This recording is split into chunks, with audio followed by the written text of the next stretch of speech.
Hello, beautiful friends. I am Laurel Bleadon-Maffei with Illuminating Souls, welcoming you to this episode of Sleepy Bedtime Blessings, a podcast designed to help you rest, relax, and fall asleep. The other intention of this podcast is to help you deepen in your connection with your beautiful team of angels and also your innate gifts and abilities. If you're new to the world of angels, they are celestial beings and divine messengers who are the embodiment of divine love. And I'll also say, if angels aren't your thing, if you're not a fan of the mystical woo and you're just looking for a good bedtime story, that I will always put the timestamp in the show notes so you can go right to the story. But at this point in the life cycle of this podcast, I do believe that most of you listening already know me and Illuminating Souls, and you're actually here for the angels. So we will be bringing them in for you. They're already here. And also, if we're meeting for the first time, I am an angelic practitioner, a spiritual teacher, and an encourager of souls. And you can learn more about my offerings and services and classes at illuminating-souls.com. You know, when I came underneath the blanket fort to record this episode, I wasn't quite sure what the angels had in mind. It's one of the profound benefits of channeling is that I don't always need to know. There have been moments when I've gone to teach a class and sometimes when I teach a class, what I'm really doing is facilitating a circle, and there is a difference. In teaching, there may be some linear concepts and an outline that I am following to impart information or a skill set. When I'm facilitating a circle, it's different because it's much more reliant upon the energy field and the wisdom of the divine than me as Laurel coming into the gathering, knowing where we're going. And I will admit to you now, there have been times, and it doesn't really happen so much anymore because I'm much more in cooperation and collaboration with my angelic team. But years ago, my husband would come home from work and I would be in a state of alarm. And I would say to him, I've got nothing. I don't know what I'm going to even talk about. And we would talk for a few minutes and then the flow would show up. So it happens in this kind of work where it's not just about me as Laurel having an agenda that we're going to get through in the next hour. I will tell you about this moment of this recording in particular. So it's early morning. And as I've shared with you before, I love early mornings. I'm a morning person. And it's also a really good time to record the podcast because the world at large is not up yet here in my local area. So there aren't a lot of noises coming from the street. And I will tell you, recording a podcast, you need a good microphone. And a good microphone picks up everything. I'm horrified sometimes by what it picks up. So here we are. So it is early morning, and I woke up with deep sadness, which isn't unusual because of everything happening in the world. That because this is a sleep podcast, I'm not going to talk about specifics, but you know. And this sadness, it's a little bit mine, right? I don't know how you can be a human being and know what's happening in the world and not feel some sadness around it. But also I'm feeling the sadness in the collective. I've learned not to resist these waves or run from them. Over the years, I've learned to let them pour over me, and yet not necessarily take me over. One of my favorite trees is the willow tree. You know, they're magnificent, with so many branches and boughs, and the wind just moves through them like poetry. And so I think these moments, I think of the willow, where it is ours to simply let the sorrow or the grief or the upheaval move through us. And hopefully, God willing, we find that we are still standing. And we can use our gifts and our life force to somehow bring an act of kindness or grace into the world. Because as long as you have breath, as long as you have awareness, you and I have the capacity to bring kindness and grace into this world. We may not know how to solve the bigger problems, but you know what? I know how to be kind at the grocery store. I know how to let someone merge in traffic and not have them panic that they're going to get cut off. I know how to plug in my microphone and send you this love message that is actually heard around the world, you guys. We've got a global audience. And so I want to say hello to all of you. I'm just so grateful for this opportunity to be together. So if you haven't done so already, since this is a sleep podcast, I invite you to get cozy and snuggle on in. You have done enough for the day or the night or whatever time that you are listening to this. And you are worthy of a good period of rest. So take a deep breath in and out.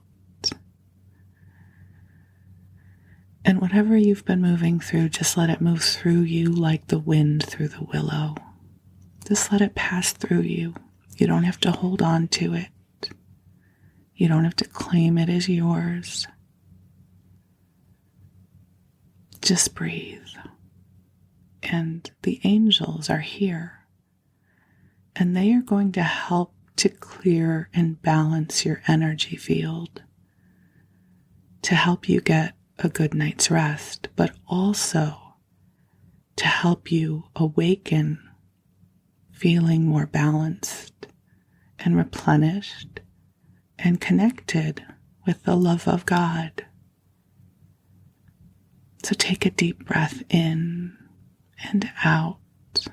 And as you may have heard me share before, one of the hallmarks of channeling for me is sometimes when the energy comes in, it's really big, and I know it because I get really, really hot. It's so hot in here. I have my big Sherpa blanket over my monitor that creates the blanket fort. And I can feel the energy starting to move through me, which means it is here for you too. Because one of the benefits of channeling is that the angels can bring their energy closer to 3D reality, and with your permission, they will bring their energy closer to you too. So just take some breaths in and out And I am going to invite in the angels. So beautiful angels on high, I ask that you join us here. And even as I speak these words, I feel that you are welcoming us into a sanctuary of light. And I thank you for cultivating this safe and sacred space where each of the beloveds here can relax into a good expanse of sleep. Angels, we know you know what is happening on the planet. And so we ask to be used in service to peace and love. And angels, we ask that you help clear our energy fields of anything that we do not need to embody or carry, to help bring forward the healing and soothing light of God. So, dear ones, just allow this light to wash over you. The angels are showing me that they are bringing to you a soft pink light. Visualize or think of this as a light bath pouring over you. The angels know all that is transpiring for you in your life and in the world around you. And they bring this energy to you to help you replenish and to help you heal. You are so very precious in this world, and you carry so much in your heart. So this is your time to receive. So let yourself receive. Receive the love that is here for you in this moment.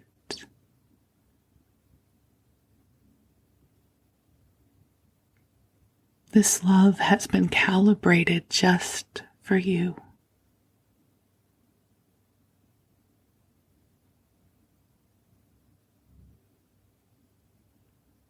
It is filled with prayers for you. It is filled with inspiration for you.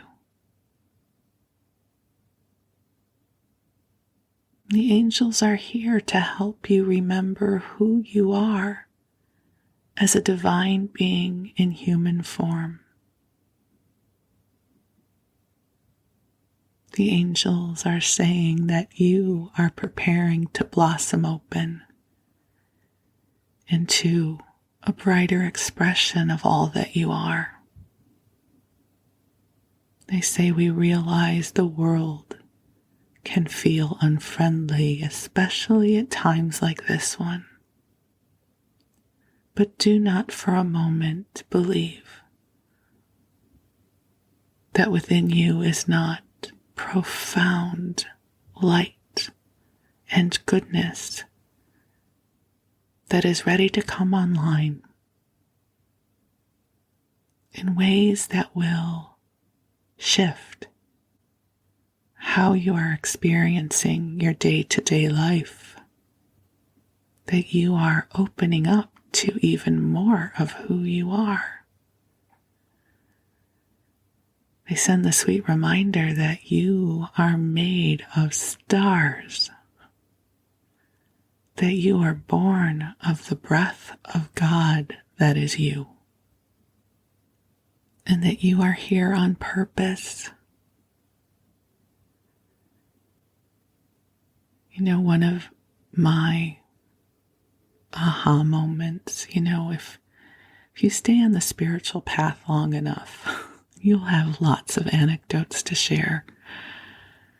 And this is one of mine. I was attending Agape Spiritual Center in Los Angeles, and this would have been probably around 2001, so I had just started my awakening. And Reverend Michael is amazing and always seems to say just what I need to hear, but that morning was an extraordinary morning. He said in his sermon, "You are not an accident. You are an on purpose from God." And I just started to cry because when he said it, I became aware of how much I identified as other, as different, as flawed, as an accident of some kind. I don't mean to sound too dramatic about it, but I think so many of us on this journey have gone through this sense of homesickness, of feeling like, is this really my home? Is this really where I belong? And when he said that, you are not an accident, you are an on purpose from God, something broke open in me. What if all that I am, what if all my idiosyncrasies and my oddness and my otherness, and what if it's on purpose? What if I am the beloved of God? Not a singular beloved of God. We're all beloveds of God, but what if this is true? That who we are is an on purpose. What if you're an on purpose from God? Take a breath. What does that mean to you? You're an on purpose from God. Your sensitivity, your creativity, the visions that you hold for brighter tomorrows, your ability to see beyond what is being presented to you. So take a breath in and open to your on-purposeness. Thank you, angels, for reminding us of this.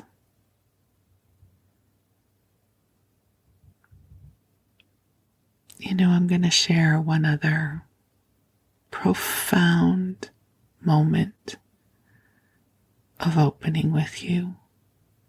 You may already be asleep, but that's okay. I'll probably do a whole podcast around this another time too.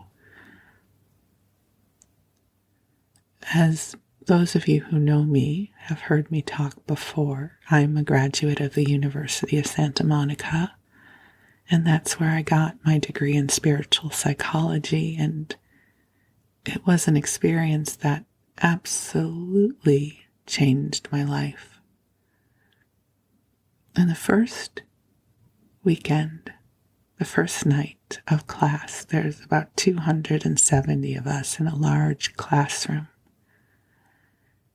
And they lay out a number of spiritual tenets, and they say, for the purpose of this program, let's all agree to just agree to them in this room.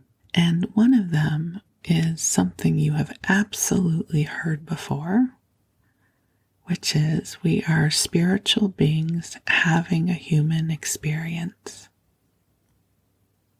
And then they continue. And as such, you are whole and complete and have all the resources you need to effectively deal with your situation. So the bigger concept is that we are not just our personality selves. We are divine beings having a human experience, and as such, there is the greater expanse of all that we are. That's what my guides call it. They tend not to use the word soul because they say the word soul is too small. This is my guides, Josephus and the Wisdom Council. They call our greater selves the greater expanse of all that you are, that we are whole and complete. And this was a profound awareness for me because I had so identified as my flaws and my shortcomings. You know, look at any women's magazine from the 1970s to the 2000s. It was all about how you could improve yourself. Lose that belly fat. Make him love you. You know, all the stuff we needed to do better, that we needed to improve, that somehow who we were and how we showed up wasn't going to be enough. And I really internalized that in a big way. And so one of the most profound expanses of healing for me was living my way into this concept that I was whole and complete already. And I don't mean this in a narcissistic or egoic way. I mean that I'm a divine child of God, and I am whole and I am complete. And there are just aspects of me that have forgotten. So this plays into Reverend Michael saying, you are not an accident, you are in on purpose. So what shifts for you if you contemplate yourself as whole and complete? Maybe not the personality you that has to get up and go to work in the morning. Listen, we all forget who we are. I forget who I am all the time.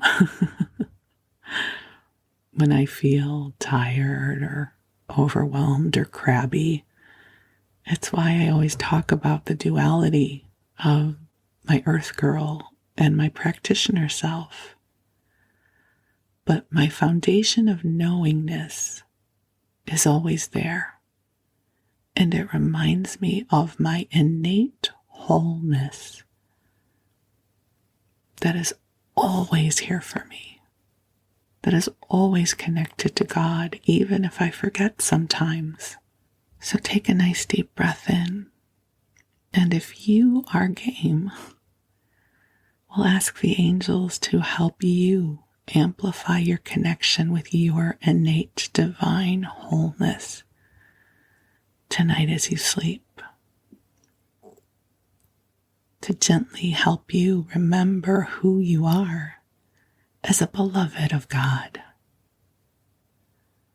to know that right now the heavens are opening up to bring you love and to welcome you into this moment that is filled with light for you. That right now there is nothing about you need to prove or you need to change in order to be worthy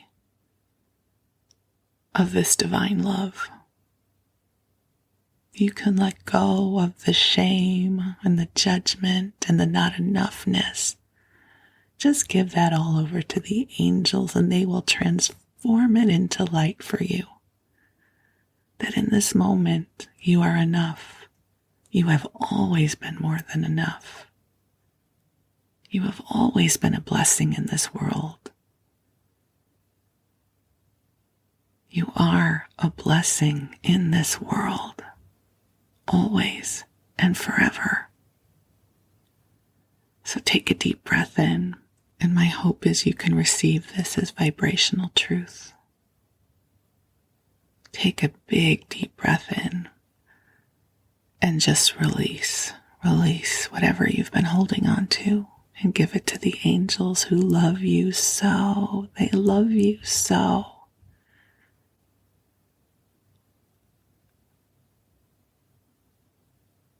And my hope is while you sleep, the angels will bring you sweet dreams. Even if you don't remember your dreams, my hope is they are sweet and they are weaving together a gorgeous tapestry of light for you, so that when you awaken in the morning, your light battery will feel replenished. And beautiful ones, while you rest, while you drift off, I'm going to read you a story. And tonight I'm going to read to you a sweet little book by Frances Hodgson Burnett. She wrote The Secret Garden, A Little Princess, Little Lord Fauntleroy, and others. And this is a book called In the Garden because she loved gardening. And the inner book flap says, a book for garden lovers and all others who love beauty. It expresses through its practical suggestions no less than through its irrepressible optimism the author's enthusiastic personal philosophy. As long as one has a garden, one has a future. And as long as one has a future, one is alive. And it was published in 1925. In the Garden. I am writing in the garden. To write as one should of a garden, one must not write outside it or merely somewhere near it, but in the garden. All my life, I have been a passionate gardener since I was 7 years old, and hung over a border of small flowers I do not now know the name of, which tiny, long-remembered things grew round a small bed in the center of the few yards of iron-railed front garden before a house in an old square in the ugliest, smokiest factory town to be found anywhere in all of north of England. I have lived 1,000 years since then, but I still feel them, the little pink and blue and white creatures who had the courage and determination to force themselves through the soot-soaked soil and boldly live surrounded by the tall factory chimneys, pouring forth smoke which tarnished even the white clouds and blue sky. I wonder what they were. I have had many gardens in many countries, but I have not seen them since. Wheresoever I go, I can never leave the earth alone. I must make some bit of it into a garden while I am near it. I have made gardens in queer places. If that were not quite another story, it would be amusing to relate the history of how gardens can be made to spring up in places where they are horribly wanted. Not large gardens and not through spending much money, but still gardens. As long as one has a garden, one has a future. And as long as one has a future, one is alive. It is remaining alive which makes life worth living, not merely remaining on the surface of the earth. And it is the looking forward to a future which makes the difference between the two states of being. There are a number of things and conditions which will provide futures if time and interest are given to them. But no one of them seems so natural, so simple, and so alluring as making a garden. To the gardener, in the winter, one's future is the spring. All the dark months may be filled by it. To live in brilliantly colored and eloquent catalogues is to dream dreams unlike all others that glorify our days.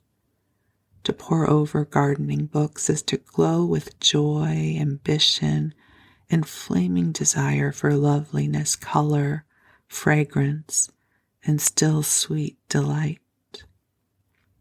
In the spring, which is the future of the darkest winter days, The garden one's imagination sees is carpeted in its first hours with crocuses, golden cushions, and borders of asilium, purple mats of alberita. I don't know how to say any of these flowers, you guys. I'm so sorry. Purple mats of aubrietia. Okay, we'll just pretend I said that right. In its second hours, daffodils and jonquils fill every corner and are only crowded out by white narcissus. This is going to be a fun book to read. I'm just going to leave this all in. Crowded out by white narcissuses. I know how to say narcissus. I don't know how to say it plural. And tulips of every shade of scarlet and white and iris of every tint of yellow and violet and lavender and blue, with azalea bushes, flaming coral, or thrilling rose here and there behind or between. The summer, which is to be the future of the spring, finds one almost reeling before its first outburst of roses, of all blushes and pallors and sunlight, yellows and crimsons, and carries on with the blues and violets and flushed turquoise of delphiniums and the splendors of every other shade and color in the world. The autumn is a flare of golden trumpets singing in all brilliant tones the triumph of the past year and heralding the future of the spring for which the winter will prepare. As long as one has a garden, one has a future, and as long as one has a future, one is alive. If while living in one's own garden, one could simply relate day by day the things which happen in it, the things which happen to it, the things which happen to the gardener, what a human document of the record would end by becoming.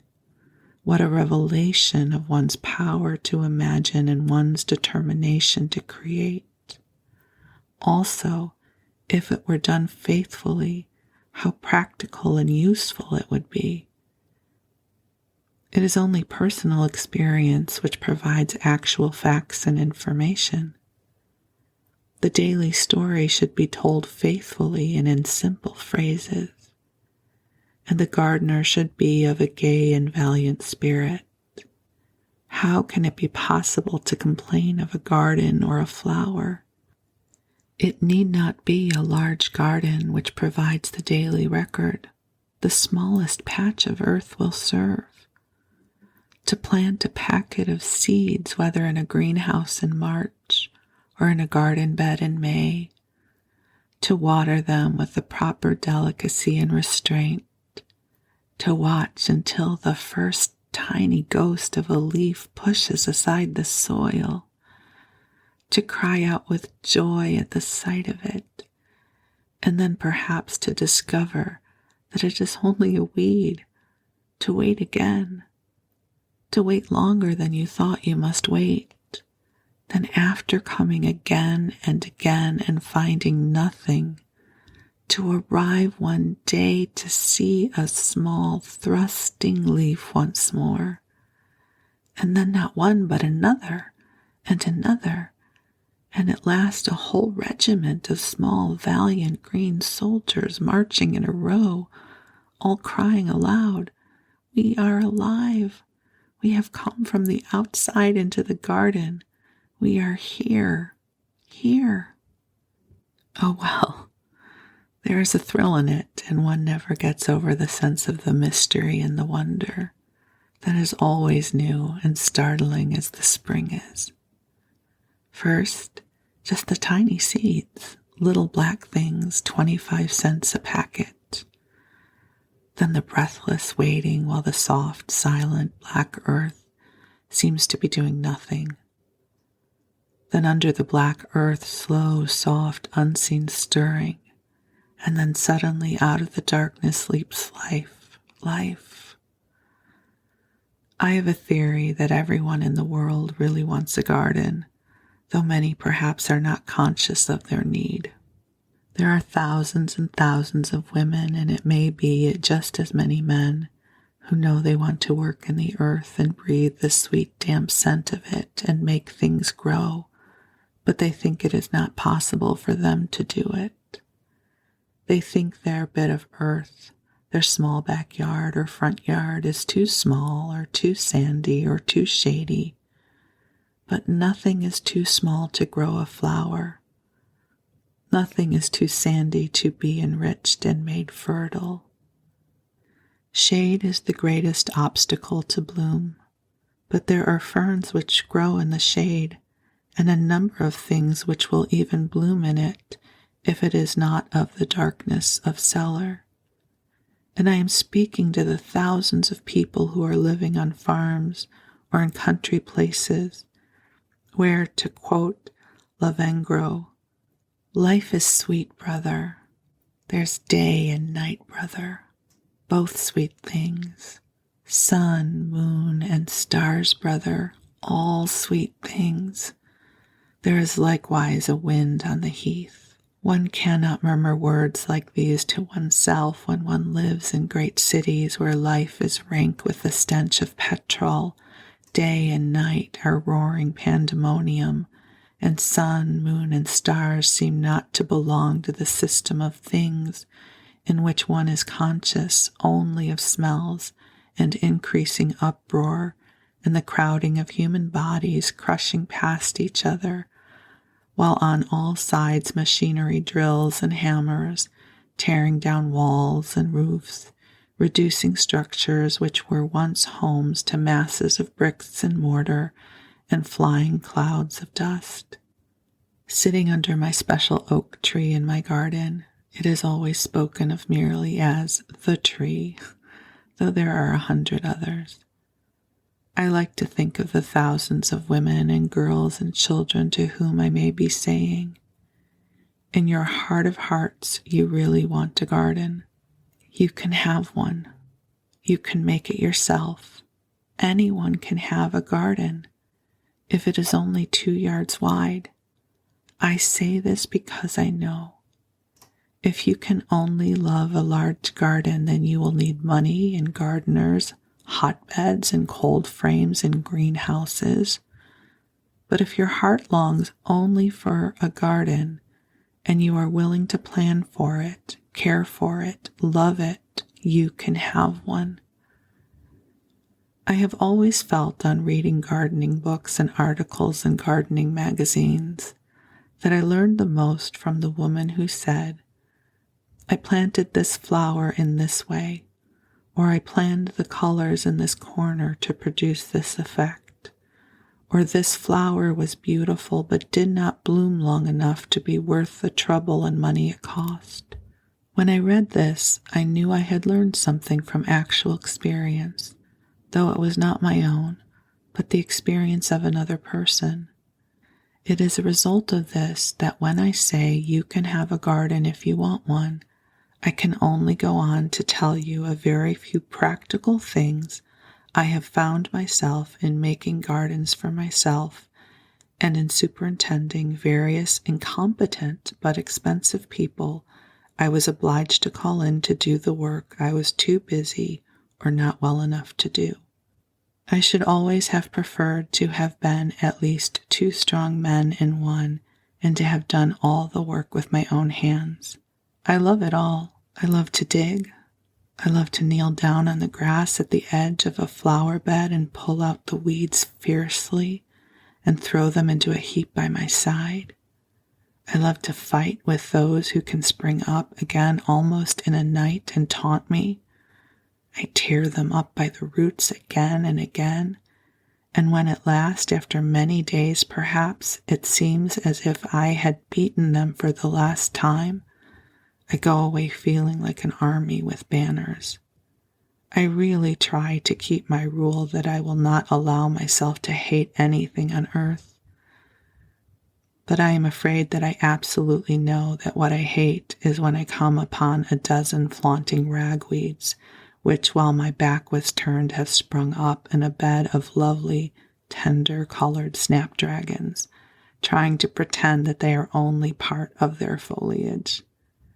Then, while I take them out by the roots carefully, lest I disturb a lovely young snapdragon, it is necessary for me to control evil impulses which I should prefer to believe did not lurk in the depths of an apparently mild nature.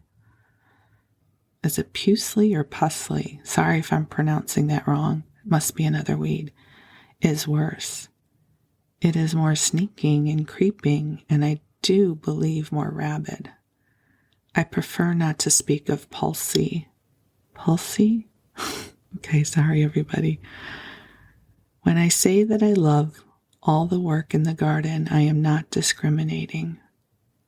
One of the loveliest dreams of my life is my memory of a softly raining spring in Kent, when I spent nearly 3 weeks kneeling on a small rubber mat on the grass edge of a heavenly old herbaceous border bed, which a big young gardener was trenching and remaking, while I followed him and tucked softly into the rich, sweet, damp mold of the plants which were to bloom in loveliness for me in the summer. The rain was not constant.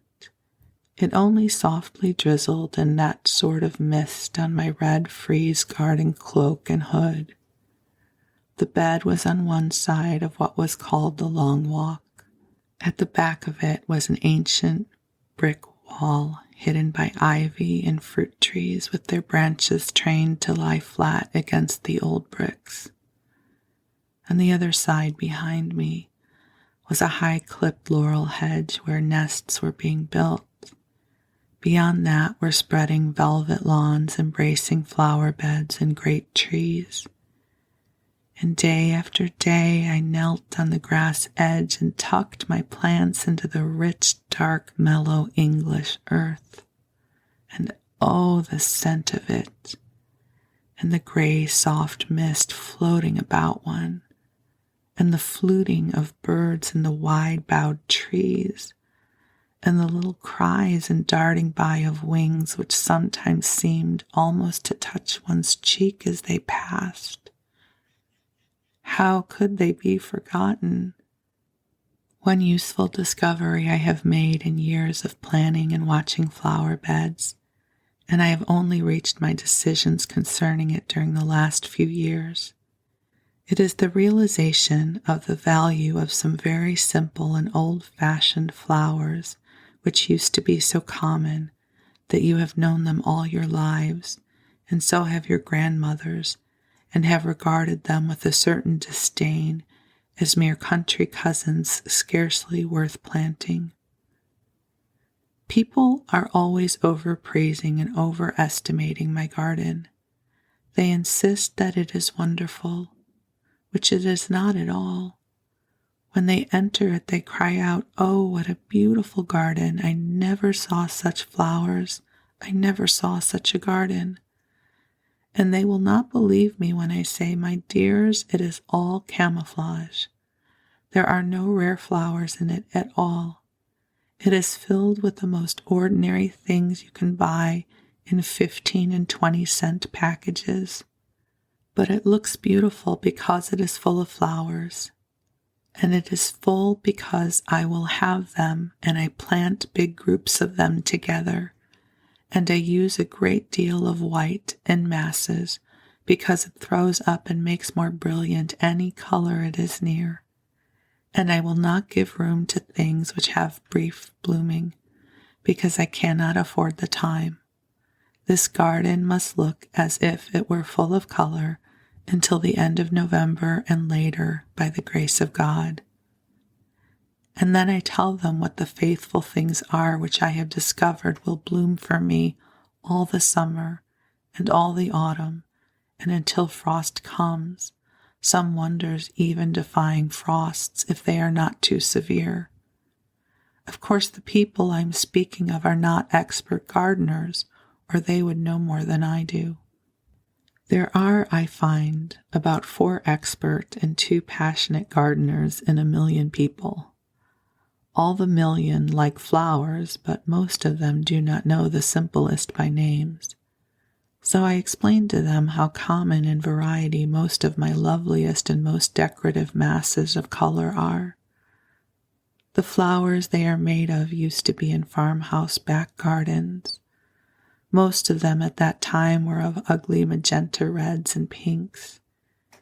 They were the old-fashioned petunias and stiff zinnias, which were almost invariably of hideous flaring colors.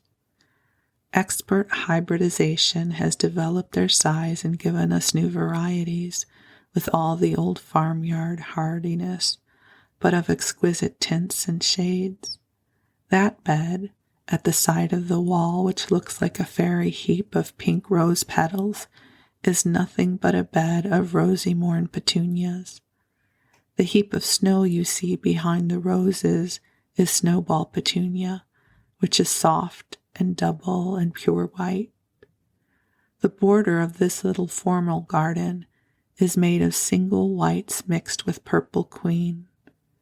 That tropical splendid mass of orange surrounded by tall ferny greens is nothing more than a planting of orange king African marigold put among things which are ceasing to bloom.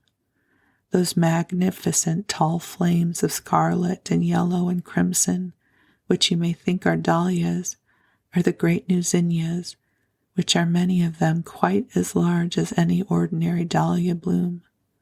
I give them 100 proofs that the flowers are neither rare nor marvelous, but still, because of its masses of bloom, they always go away saying the garden is wonderful. I do not mean to say that I have spent no money on my garden, and that it contains nothing but petunias and zinnias and marigolds. That would be misleading. It is only a little garden of 3 acres. I'm just laughing because, oh my God, how awesome would that be? It is only a little garden of 3 acres. It is on a pretty bay on Long Island, which makes it look much larger than it is. I have planted a great many shrubs in it and enclosed it with trees and high-trimmed hedges.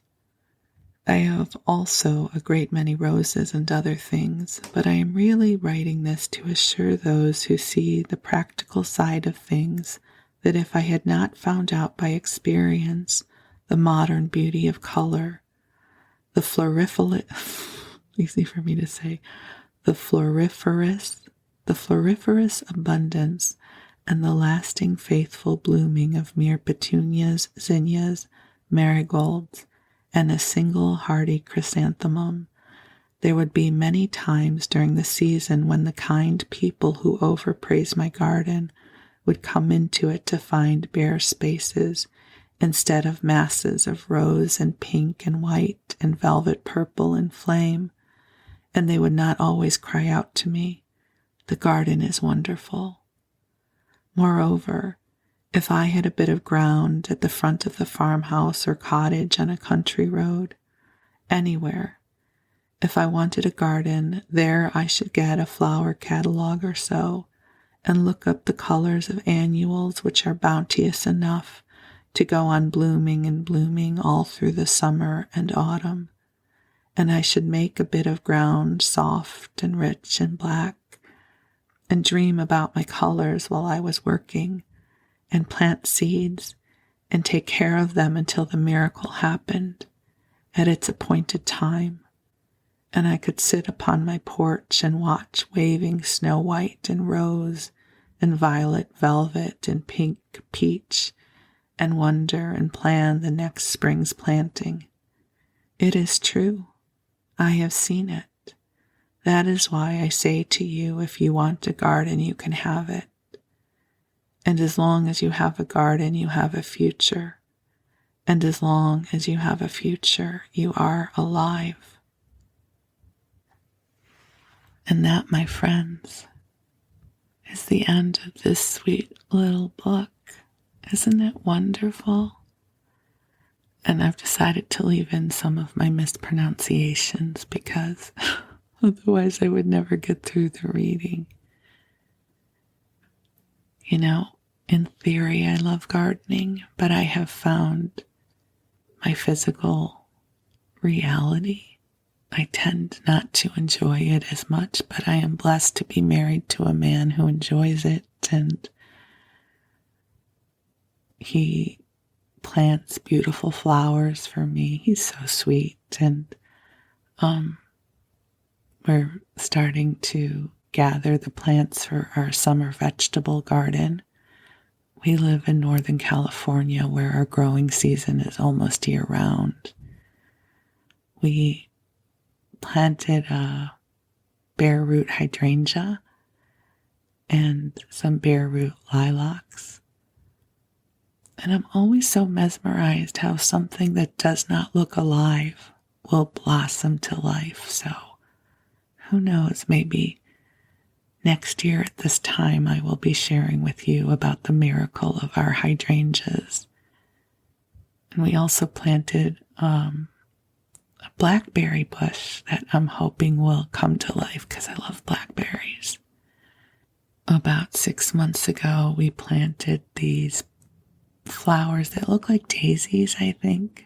I mean, I know what a daisy is. I just don't know that these are daisies, in purple and yellow out front of our house. And they are just strutting their stuff. They have come into their own, and they are majestically blooming, blossoming into all that they are. And it brings me so much happiness to walk past them. So in reading this book, I'm thinking, I want to do more. And here in our area, we have to think of plants that are drought tolerant, but I know there are gorgeous drought tolerant plants too. So I hope this inspires you and helps you dream of your own sacred garden, wherever that is. It is such a wonderful metaphor for life, that we plant these seeds and there is a life force in them. There's divine intelligence in them that when the conditions conspire for them to germinate, life comes forth. And if that is true about a seed, it is true about you too. That our sparks of inspiration, our dreams, that which enchants and delights us, they're our seeds. And so here's to inviting you to blossom open too. So thank you for letting me share this with you. I wish you sweet dreams, and I hope you have good rest, and the angels will remain with you, nurturing you and taking good care of you. Thank you, beloved ones. I love you, and we'll talk again soon.